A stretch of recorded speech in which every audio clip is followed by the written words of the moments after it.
राधे राधे दोस्तों। आज हम आपको सुनाएंगे एक बच्चे के भाग्य की कहानी।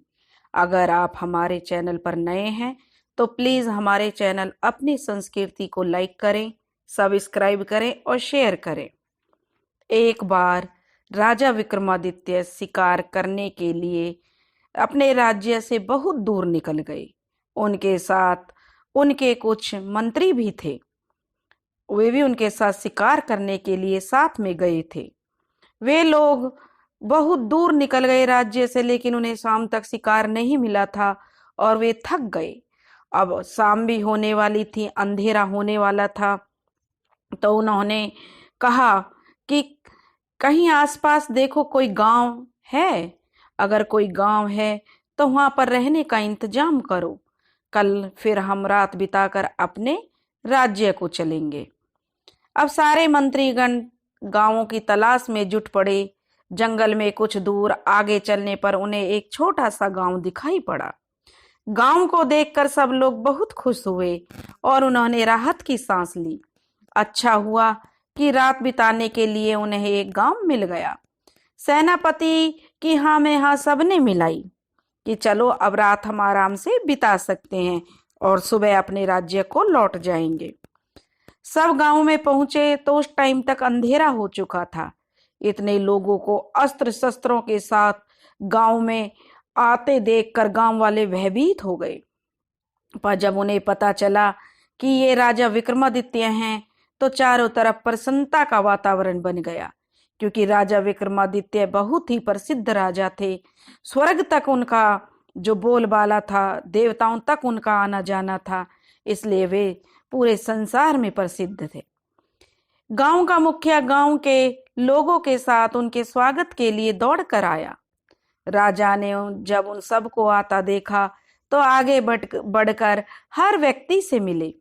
विक्रमादित्य की इसी खूबी के कारण लोग उन्हें बहुत पसंद करते थे, क्योंकि वे हर किसी से बड़े आदर के साथ मिलते थे।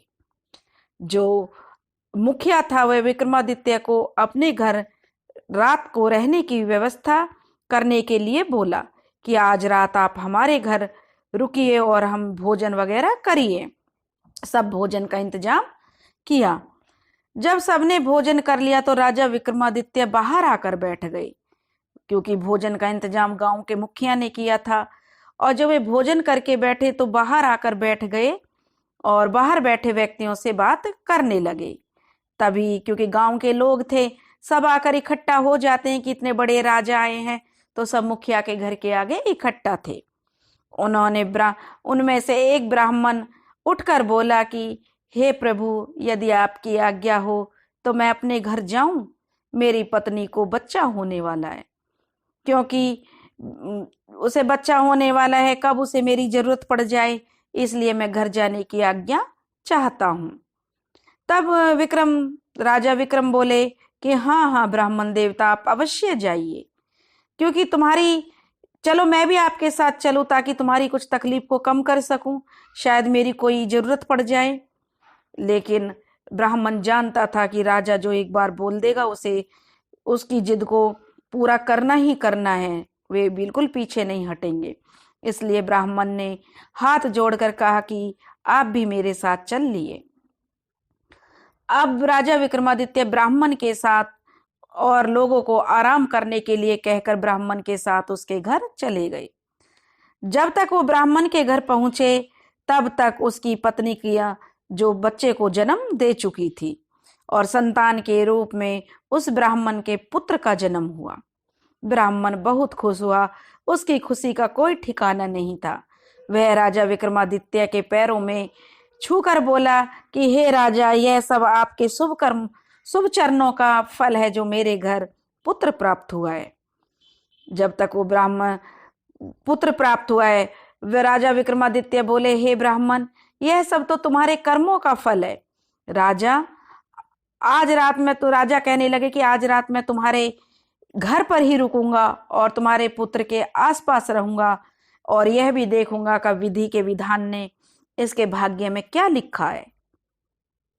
उन्होंने अपनी चारपाई मुख्य द्वार के बीच में डाल ली और ब्राह्मण को भी उसी चारपाई के पास ब्राह्मण ने भी अपनी चारपाई बिछा ली और दोनों बहुत देर तक बातें करते रहे। फिर ब्राह्मण तो सो गया, लेकिन राजा विक्रमादित्य को नींद नहीं आ रही थी। वह तो विधि की प्रतीक्षा में थे कि कब विधि का विधान लिखा जाएगा, और वे उस बच्चे के भाग्य को जानने के लिए आतुर थे। सुबह 6 बजे वह माता आ पहुंची और उस बच्चे का भाग्य लिखने के लिए लिखकर जब वह वापस जाने लगी तो विक्रमादित्य ने उस समय तो उनसे कुछ नहीं कहा जब वह आई, लेकिन जब वह जाने लगी तो राजा विक्रमादित्य ने उन्हें रोक लिया और बोले, हे वह माता देवी, कृपया आप मुझे यह बता दें कि आपने इस बच्चे के भाग्य में क्या लिखा है। तब वह माता बोली कि यह बताना किसी को भी संभव नहीं है, क्योंकि वह माता जो लेख लिख देती है वह मैंने लिख दिया और किसी को भी जानने की इसे जरूरत नहीं होती है, ना ही है बताया जाता है। नियति में मैंने क्या लिखा है यह मैं बताने में असमर्थ हूँ, उन्होंने राजा विक्रमादित्य से कहा। तो राजा विक्रमादित्य जिद करने लगे और कहने लगे कि देखो, आपको मुझे बताना ही पड़ेगा कि आपने इस बच्चे के भाग्य में क्या लिखा है। विक्रमादित्य ने उनसे बड़ी ही अजीब स्थिति उत्पन्न हो गई। राजा विक्रमादित्य भी वह माता को नहीं जाने दे रहे थे। आखिर में वह माता ने हथियार डालते हुए कहा कि देखो विक्रम, मैं नियम के विरुद्ध जाते हुए तुम्हें सिर्फ एक बात बता सकती हूँ। यदि तुम्हें पसंद है तो मैं बताऊं, वरना मुझे आपके विरोध के उपरांत भी जाना पड़ेगा, क्योंकि मैं एक बात बता सकती हूँ, सारा भविष्य मैं नहीं बताऊंगी। विक्रमादित्य को उनकी परेशानी सही लगी। वे बोले, हे वह माता देवी, आप बताइए कि यह बच्चा कितने वर्ष जिएगा। विधाता जो वह माता थीं, वे कहने लगी कि इस बच्चे की मौत विवाह के समय होगी। जब इस बच्चे का विवाह होगा तब इस बच्चे को एक शेर मार देगा। तब वह राजा विक्रमादित्य ने देवी को प्रणाम किया और देवी अंतर्ध्यान हो गई।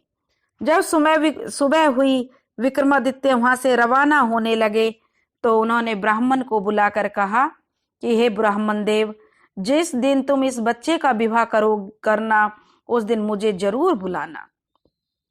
और विक्रम ने उससे यह कहकर विदा ले ली कि जब भी तुम इसका विवाह करो तो मुझे जरूर निमंत्रण भेजना, मैं इसके विवाह में जरूर शामिल होऊंगा। ब्राह्मण कहने लगा, ठीक है महाराज, इसके विवाह का पहला न्योता मैं सबसे पहले आपको ही भेजूंगा। फिर विक्रमादित्य अपने सैनिकों और सेनापतियों के साथ वहां से अपने राज्य लौट आए। इस तरह इस घटना को धीरे धीरे 12 बरस बीत गए। एक दिन राजा विक्रमादित्य अपने दरबार में सभा लगाकर लोगों की फरियाद सुन रहे थे। तभी एक सैनिक पत्र लेकर आया और राजा ने मंत्री को पत्र पढ़ने के लिए कहा। मंत्री ने पत्र पढ़कर जब ब्राह्मण के पुत्र का विवाह है और आपको आमंत्रित किया है राजा को बताया, तो राजा विक्रमादित्य को वह 12 बरस पुरानी घटना याद आ गई और उन्होंने तुरंत सेनापति को आदेश दिया कि उन्हें उस ब्राह्मण के पुत्र की शादी में जरूर शामिल होना है, इसलिए वहां चलने की तैयारी करें। अगले दिन ही ब्राह्मण के घर जाने के लिए वे लोग वहां से निकल पड़े। राजा उस ब्राह्मण के घर शाम को पहुंचे। ब्राह्मण ने राजा का स्वागत बहुत ही अच्छे तरीके से आदर सत्कार किया। राजा ने सेनापति को एकांत में बुलाकर आदेश दिया कि वह ब्राह्मण के घर के चारों तरफ अपने आदमी सादा भेष में लगा दे, कोई चिड़िया भी भीतर प्रवेश ना कर सके। इस चीज का विशेष ध्यान रखें कि किसी को भी यह पता ना चले कि हम ऐसा क्यों कर रहे हैं। महाराज, सेनापति कहने लगा, क्या मैं जान सकता हूं कि किस प्रकार की समस्या आने वाली है। तब महाराज कहने लगे कि अभी तुम थोड़ा सा धीरज रखो, मैं जल्दी ही तुम्हें बता दूंगा। सेनापति अपने कार्य में लग गया। बारात रवाना होने की बेला आ गई। अभी तक कोई दुर्घटना नहीं घटी थी। राजा ने मन में ठान लिया कि वह नियति को बदल कर मानेंगे। बारात रवाना हो गई। दूल्हा पालकी में बैठ गया। सेनापति और राजा दोनों अपने अपने घोड़ों पर सवार होकर पालकी के साथ साथ चल रहे थे। अचानक पालकी में से दूल्हे के चिल्लाने की आवाज आने लगी। राजा ने कहारों से पालकी नीचे रखने को कहा और जैसे ही पालकी रखी गई तो राजा स्वयं भागकर पालकी के पास पहुंच गए।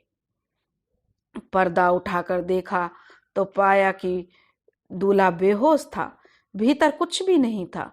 राजा सोचने लगे आखिर ऐसा क्या हुआ जिसके कारण दूल्हा मूर्छित हो गया। तुरंत ही वैद्य को बुलाया गया, क्योंकि वे अपनी साथ बारात में एक वैद्य को भी लेकर गए थे। उन्होंने तुरंत दूल्हे की जांच की और वैद्य ने कहा कि यह तो मृत हो चुका है, क्योंकि दूल्हा अब इस दुनिया में नहीं रहा, इसकी मृत्यु हो चुकी है।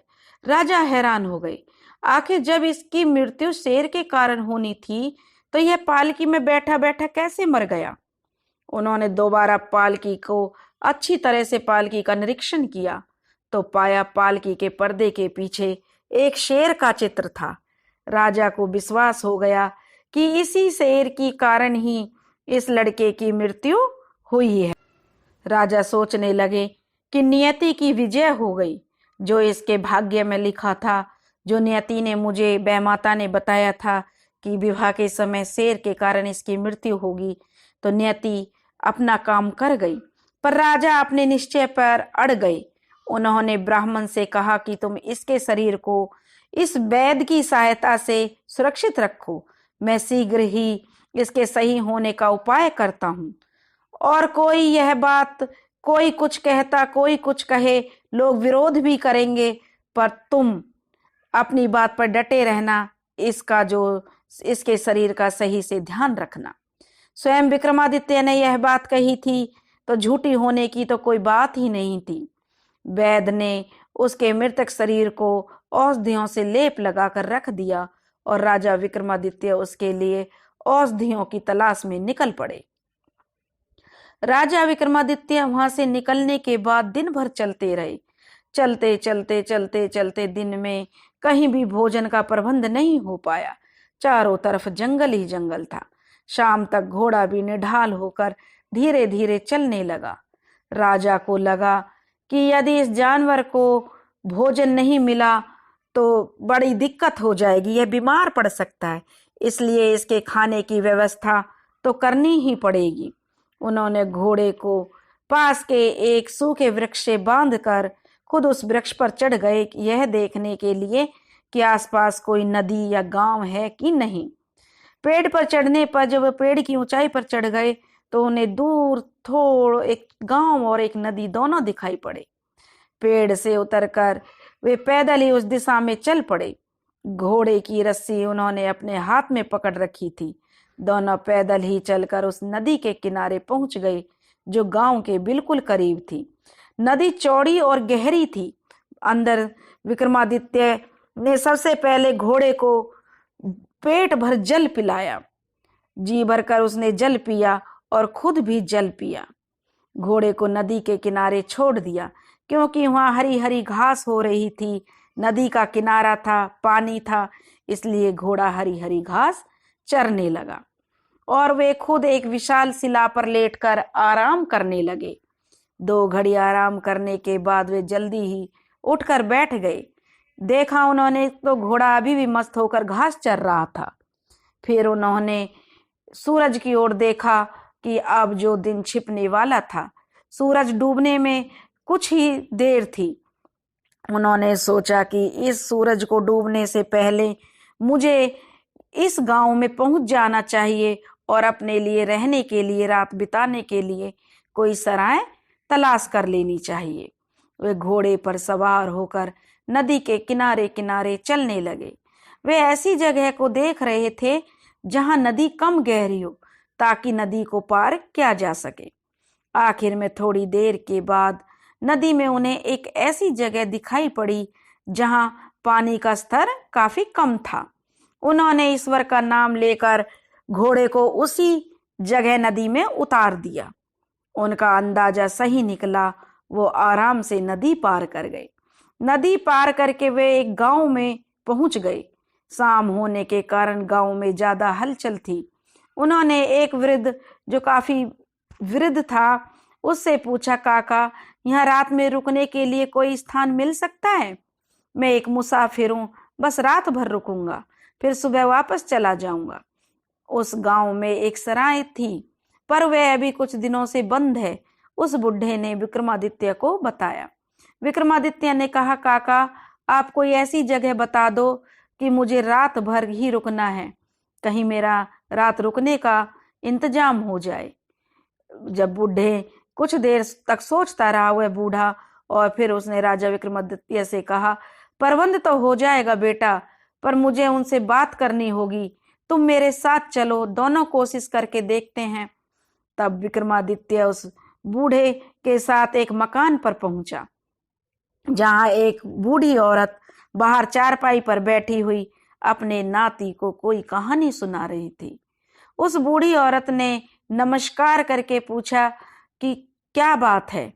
तब वह बूढ़ा कहने लगा, बहन, ये एक मुसाफिर है और रात भर का आसरा चाहता है, आप इसे रात भर रुकने के लिए आसरा दे सकती हैं? बुढ़िया ने विक्रमादित्य को देखते ही पूछा, कौन हो तुम? वह बुढ़िया ने जब पूछा तो विक्रमादित्य की ओर इशारा करते हुए पूछा कि ये तुम्हारे साथ कौन है? तब वह बोला कि मैं भी एक गांव का ही आदमी हूँ और आपको जानता हूँ, और ये बेचारे एक मुसाफिर हैं, ये रात भर यहाँ रुकेंगे और सुबह अपने घर चले जाएंगे। बुढ़िया थोड़ी लालची प्रवृत्ति की थी, इसलिए बोली, कितना भाड़ा दे सकते हैं ये?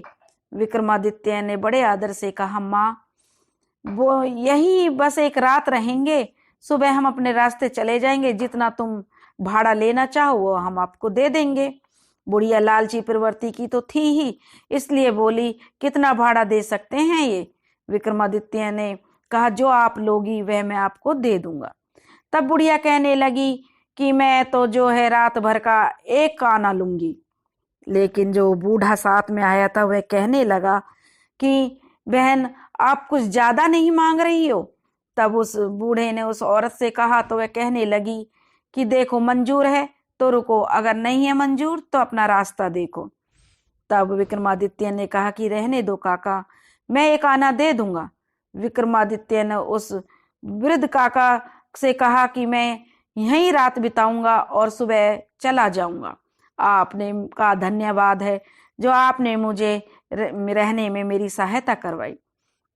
उन्होंने, क्योंकि उस बुढ़िया को भी पैसों की बहुत जरूरत थी, इसलिए विक्रमादित्य ने एक आना निकालकर बुढ़िया को दे दिया।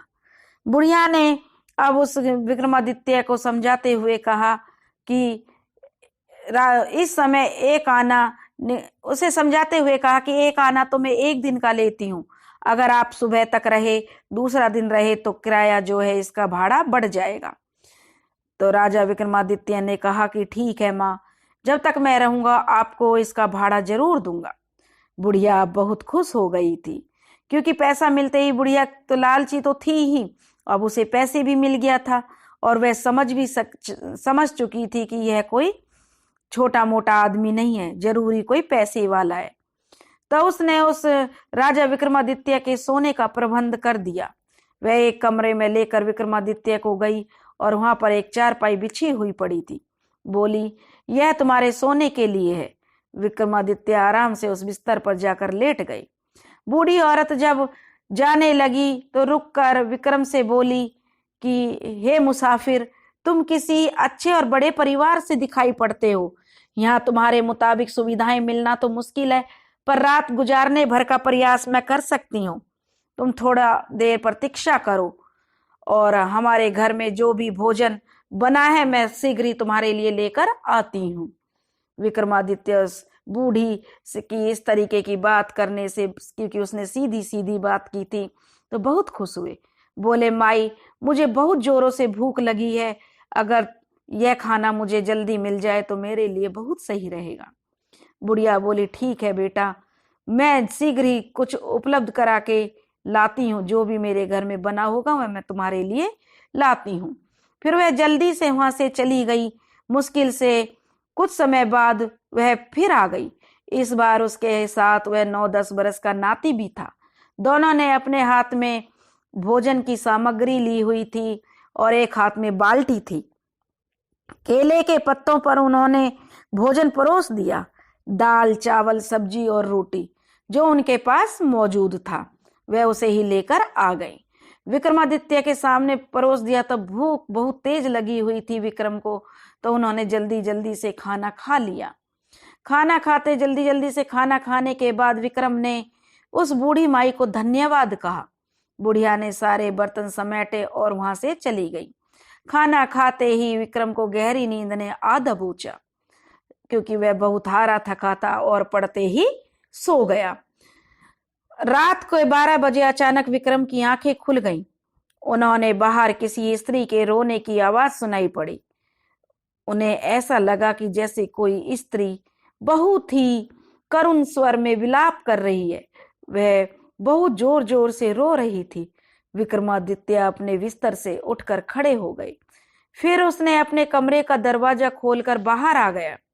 वह आवाज जिस दिशा से आ रही थी उसका पीछा करते करते वह उधर पहुंच गया जहां से दीपक का प्रकाश आ रहा था। उन्होंने भीतर झांक कर देखा, अंदर एक युवा औरत और वह एक बूढ़ी औरत आपस में बातें करते हुए रो रही थी। अब राजा से रहा नहीं गया। वह भीतर उसके करीब चला गया और राजा को देखते ही दोनों स्त्रियां खड़ी हो गईं। जो युवा स्त्री थी वह राजा के सामने एक लंबा घूंघट निकाल कर खड़ी हो गई। विक्रम ने उस बुढ़िया को पहचान लिया कि यह तो वही बुढ़िया थी जिसने भोजन करवाया। विक्रम ने उससे पूछा कि माँ, आखिर ऐसी क्या पीड़ा है तुम्हारी जिसके कारण तुम इतनी रात में इस तरीके से रो रही हो? तब बुढ़िया कहने लगी, भैया आप मुसाफिर हैं, जाकर आराम करें, यह तो हमारा अपना निजी मामला है, इसलिए आप जानकर क्या करोगे? बूढ़ी ने ऐसा कहा तो राजा विक्रमादित्य ने कहा, देखो अम्मा, आपकी बात सही है, मैं मुसाफिर हूं, पर हूं तो एक आदमी ही ना। मैं आपके दुख को समझ सकता हूं, इसलिए आप लोगों से अनुरोध करता हूं कि मुझे अपनी तकलीफ बताइए, हो सकता है मैं आपकी समस्या का कोई समाधान कर सकूं।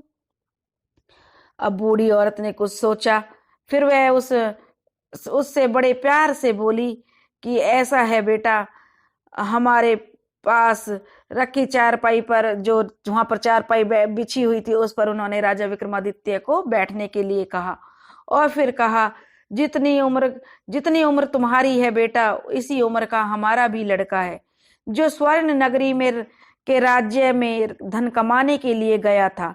आज पूरे 2 बरस हो गए हैं, वह वापस लौटकर नहीं आया। हम दोनों उसी को याद करके दुखी होते हैं और रोते हैं। विक्रम को उनकी तकलीफ बहुत बड़ी लगी। बोले, माँ तू चिंता मत कर, मैं कल यहाँ से उसी देश को जा रहा हूँ। वहां पहुंचकर मैं तुम्हारे लड़के को जरूर तलाश करके वापस भेज दूंगा। जैसे ही वह मुझे मिलेगा, उन्हें मैं तुम्हारा जो भी तुम बोल रहे हो, जो भी तुम्हारा समाचार है, तुम्हारे हालात हैं, वो सब मैं उसे बता दूंगा।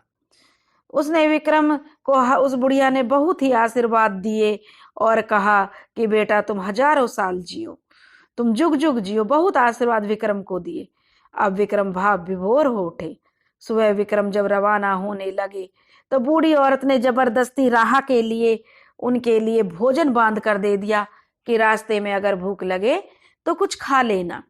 इस विक्रम को उसके इस प्रेम से फिर विक्रम ने उसके बुढ़िया के पैर छू लिए और पैरों को छूकर बुढ़िया ने उसे बहुत ही आत्मीयता से गले लगा लिया और बहुत सारे आशीर्वाद दिए।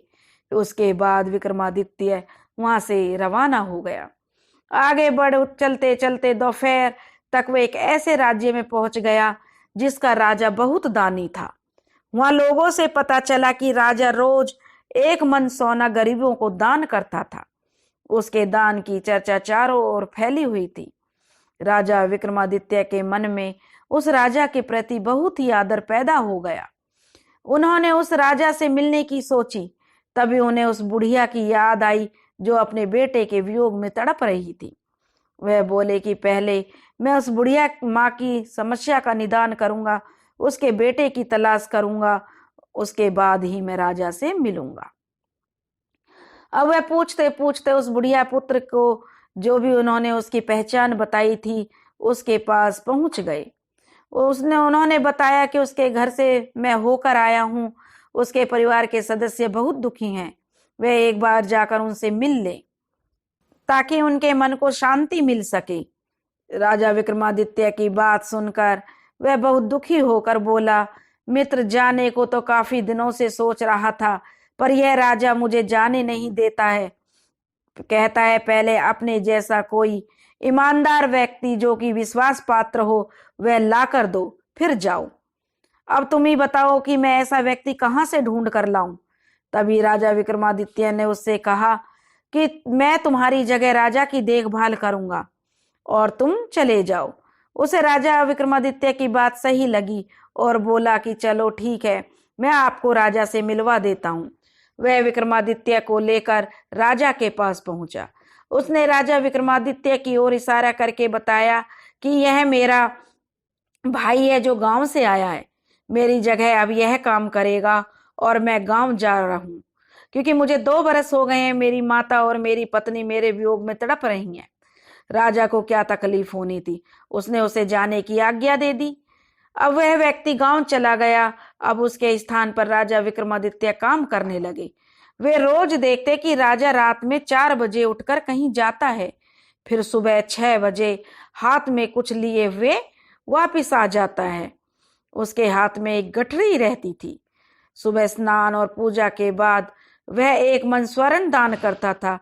यह उसका नित्य का नियम था। विक्रमादित्य मंत्रियों से सबसे बात करके विक्रमादित्य ने धीरे धीरे सब जानकारी हासिल करने लगा। उसे मंत्रियों से पता चला कि राजा जो सोना दान करता है वह राज्य का खजाने में से नहीं करता है, अपितु वह कहीं और से लेकर आता है। लेकिन कहां से, आज तक किसी को पता नहीं है। विक्रमादित्य के मन में विचार आया कि आज वह राजा पर नजर रखेगा, देखता है कि वह स्वर्ण कहां से लाता है। अगले दिन राजा सुबह 4 बजे उठकर जाने लगा तो विक्रमादित्य पीछे पीछे चल पड़े। राजा एक भैरवी के मंदिर में पहुंच गया जो घने जंगलों के बीच में था। राजा विक्रमादित्य मंदिर में एक अंधेरे कोने में छुपकर बैठ गए। जहां से वे छुपे थे वहां से सब कुछ दिखाई पड़ रहा था। थोड़ी देर में विक्रम ने देखा कि मूर्ति से भैरवी प्रकट हुई और राजा को उठाकर तेल के एक जलते कढ़ाई में डाल दिया। जब राजा का शरीर पक गया तो उस भैरवी ने उसका भोजन किया। फिर उसने राजा की हड्डियों को इकट्ठा किया और फिर अपने हाथ में ली एक बोतल में से कोई रसायन जैसी चीज उन अस्थियों पर छिड़क डाली। रसायन से जैसे ही राजा की अस्थियों को स्पर्श किया, राजा फिर से जीवित हो उठा। देवी ने अपने पास रखी एक झोली में से एक मन स्वर्ण निकालकर राजा को दे दिया। राजा वह स्वर्ण लेकर अपने महल की ओर चल पड़ा। रास्ते में विक्रम सोचने लगा कि यह राजा कितना महान है, रोज अपने शरीर को जलाकर स्वर्ण लाता है और फिर उस स्वर्ण को दान कर देता है। मुझे इसकी समस्या का निदान करना होगा, वरना इसकी पीड़ा यूं ही चलती रहेगी। अगले दिन राजा विक्रमादित्य राजा के भोजन में उन्होंने नशीली औषधि मिला दी ताकि राजा गहरी नींद सो जाए और सुबह उठ ना पाए। जब अगले दिन सुबह के 4 बजे तो राजा नशे के प्रभाव के कारण उठ नहीं पाया। विक्रम ने राजा का भेष धारण किया और खुद चल पड़े उस भैरवी मंदिर के पास। इस बार राजा विक्रम ने अपने शरीर पर तरह तरह के मसाले लगा लिए थे। जब भैरवी ने उन्हें पकाकर खाया तो मसाले के कारण बहुत ज्यादा स्वाद भैरवी देवी को आया। उसे एहसास हुआ कि जब उसने रसायन को विक्रम के शरीर पर डाला तो वह जीवित हो उठा। वह बोली, हे राजन, आज तेरे शरीर का मांस मुझे बहुत अधिक पसंद आया, बहुत अधिक स्वाद था, इसलिए मैं तुझ पर बहुत अधिक प्रसन्न हूं। तुझे जो मांगना है मांग ले, मैं तुझे प्रदान करूंगी। विक्रम बोले, हे भैरवी, मैं चाहता हूं कि तुम मुझे वह अमृत वाला पात्र जिससे तुम रोज राजा को जीवित करती हो, वह स्वर्ण वाली अक्षय झोली प्रदान कर दो। यह कहकर भैरवी ने कहा कि वह तो मैं तुझे दूंगी, लेकिन तू और भी कुछ चाहता है तो वह भी मांग ले। तब विक्रमादित्य ने कहा कि तुम यह मंदिर छोड़कर कहीं और चली जाओ। अब देवी क्या करती, उसने वचन दे दिया था, मानना जरूरी था। वह मंदिर छोड़कर चली गई। सुबह राजा की आंख खुली तो वह घबरा उठा। आज वह सोता का सोता रह गया। अब वह अपने नियमित धर्म का पालन कैसे करेगा। वह तुरंत मंदिर की ओर दौड़कर गया, पर मंदिर में देवी मौजूद नहीं थी। अब वह क्या करे, कैसे आज वह स्वर्ण दान करेगा। महल तो वापस, यह सोचते सोचते वह राजा महल वापस लौट आया और बहुत बेचैन हो उठा। तभी राजा विक्रमादित्य उसके पास आए और बोले, राजन, आप कुछ ज्यादा चिंतित हैं, क्या मैं जान सकता हूं क्या। वह राजा कहने लगा कि तुम क्या करोगे जानकर। राजाओं की चिंता का समाधान राजा ही कर सकता है। फिर भी यदि तुम मुझे, राजा विक्रमादित्य ने कहा, यदि फिर भी तुम मुझे बताओगे तो मैं प्रयास करूंगा कि आपकी समस्या का निवारण हो जाए। तब राजा कहने लगे कि तू क्या राजा विक्रमादित्य है जो मेरी परेशानी दूर कर देगा। तब राजा विक्रमादित्य ने कहा कि ऐसा ही समझ लो, मैं राजा विक्रमादित्य हूँ। विक्रम की बात सुनकर राजा आश्चर्य से उनकी ओर देखने लगे। फिर हैरत से पूछा कि क्या आप सचमुच में राजा विक्रमादित्य हो। तब उस राजा विक्रमादित्य ने कहा, हाँ, मैं राजा विक्रमादित्य ही हूँ। विक्रम ने सारी आप बीती राजा को सुना दी। राजा उनके पैरों में गिर पड़ा और बोला, राजन, आपने मेरा सेवक बनकर मेरी सेवा की, मैं पाप का भागी बन गया। विक्रम ने राजा को उठाकर सीने से लगाया और बोले, कोई बात नहीं, आप दुखी ना हो। यह लो अक्षय थैली जो मैं भैरवी से प्राप्त करके लाया हूं। अब आपको रोज रोज अपनी बलि नहीं देनी पड़ेगी। राजा विक्रमादित्य अब उसे अक्षय थैली देकर वापस वहां से चल दिए। चलते चलते राजा विक्रमादित्य वहीं पर पहुंच गए जहां ब्राह्मण के पुत्र का शव रखा था। उन्होंने जो अमृत अपने साथ लाए थे उसकी कुछ बूंदे उस बच्चे के ऊपर डाल दी, जो ब्राह्मण का पुत्र था, जो शादी करने के लिए जा रहा था, जिसकी उम्र 12 बरस थी, उसके ऊपर डाल दी तो वह पुनः जीवित हो गया। यह देखकर सब लोग राजा विक्रमादित्य की जय जयकार करने लगे। और जब उनका पुत्र जीवित हो गया ब्राह्मण का, तो उसकी शादी खूब धूमधाम से हो गई। जब ब्राह्मण पुत्र और ब्राह्मण पुत्र की वधू घर आ गए, सब मंगलाचार हो गए, तब राजा विक्रमादित्य ने ब्राह्मण से अब जाने की विदा मांगी। ब्राह्मण बहुत खुश था। वह राजा के चरणों में लिपट कर रोने लगा कि आपने नियति को बदल दिया। अगर आप नहीं होते तब मेरा बेटा आज इस जिंदगी में नहीं होता। यह कहकर ब्राह्मण को राजा विक्रमादित्य ने अपने गले से लगा लिया और फिर वहां से विदा मांगी और अपने राज्य को लौट आए। दोस्तों, अगर आपको हमारी कहानी पसंद आए तो प्लीज ज्यादा से ज्यादा शेयर करें, लाइक करें और सब्सक्राइब करें। राधे राधे।